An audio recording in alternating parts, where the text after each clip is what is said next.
قصيدة مؤثرة أعتقد في الرئيس الراحل العراقي صدام حسين، ويعني حتى خاطبته بالشهيد.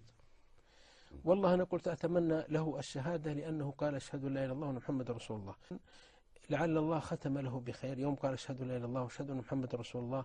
ومن كان آخر كلامه من الدنيا أشهد أن لا إله إلا الله وأن محمد رسول الله يرجى له، ونحن نأمل في فضل الواحد الأحد. ليس عند مفاتيح الجنة ما عندنا، ولذلك عند الواحد الأحد الذي يرحم الجميع.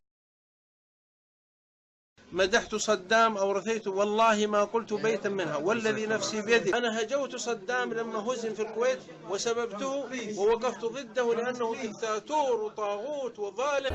سب الردي مدحه ومدحه ما نبغيه، ما هو بكفو فعولنا لا اعتزينا، بكفو فعولنا لا اعتزينا.